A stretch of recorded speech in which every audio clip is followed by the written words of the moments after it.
بسم اللہ الرحمن الرحیم۔ ناظرین اکرام، السلام علیکم ورحمۃ اللہ وبرکاتہ۔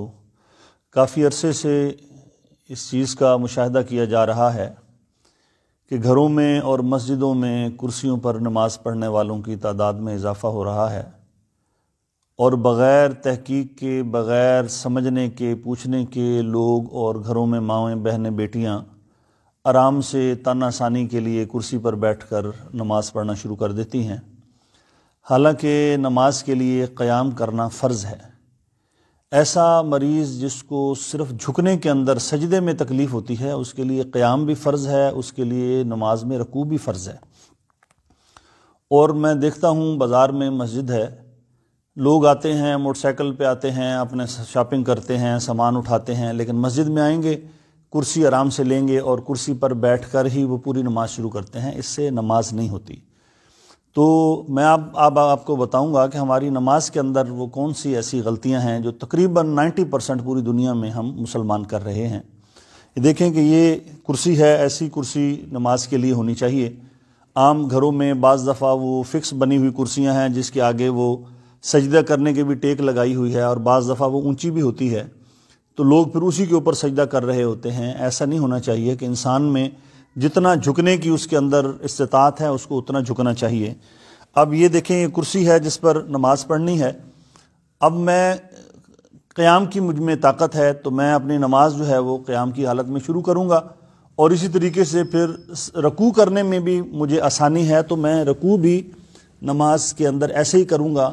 اب سجدے کی تکلیف ہے تو میں کرسی پر بیٹھ کر جو ہے وہ اپنا سجدہ کروں گا۔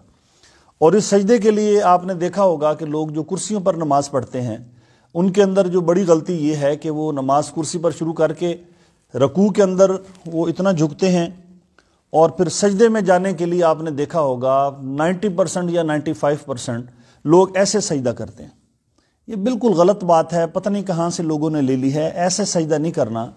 وہ میرے بزرگ اور مائیں بہنیں بیٹیاں جن کو رکوع اور سجود میں شرعاً واقعی اتنی تکلیف ہے کہ نہ وہ کھڑی ہو سکتی ہیں نہ وہ بیٹھ سکتی ہیں، ان کے لیے یہ ہے کہ جب وہ نماز پڑھ رہی ہیں یا وہ حضرات جو نماز پڑھ رہے ہیں رکوع میں وہ اتنا جھکیں گے، سمیع اللہ لمن حمیدہ کر کے۔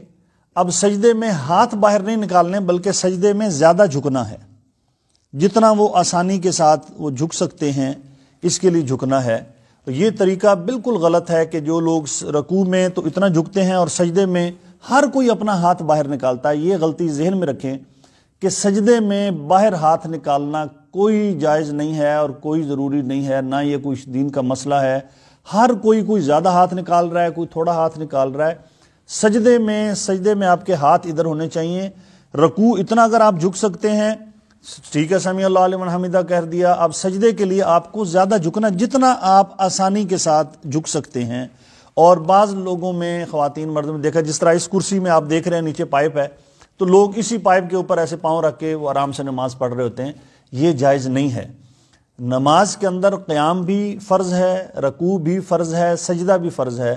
تو کرسی پہ وہ میرے مائیں بہنیں بیٹیاں بھائی جتنے بھی ہیں، سب سے پہلے قیام تو ہم سب کر سکتے ہیں۔ جب باہر سے آپ چل کے آ رہے ہیں تو اس کا مطلب ہے آپ قیام کر سکتے ہیں۔ تو آپ کو نماز کے لیے، ہر نماز کی رکعت کے لیے قیام آپ کے لیے فرض ہے۔ کوئی ایسا دوست جس کو جو زیادہ دیر کھڑا نہیں ہو سکتا وہ بے شک تھوڑی دیر بعد بیٹھ جائے، ورنہ ہم آسانی سے کھڑے ہو سکتے ہیں، رکوع بھی کر سکتے ہیں۔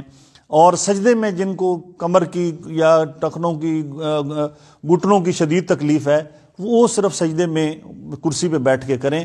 اور اس کو جو بھی میں نے طریقہ بتایا کہ ہاتھ باہر نہیں نکالنے بلکہ ہاتھ اپنی جگہ پر رکھنے ہیں، اس چیز کا آپ خیال کریں۔ اللہ تعالیٰ مجھے اور آپ کو سن سمجھ کر عمل کی توفیق عطا فرمائے۔ جزاک اللہ خیر۔ اور یہ گزارش ایک اور میں آپ سے کر لوں کہ اس ویڈیو کو آپ آگے شیئر کریں گے۔ یہ اس لیے بنا کے دے رہا ہوں کہ اس کے اندر گھر گھر کے اندر یہی غلطی ہے۔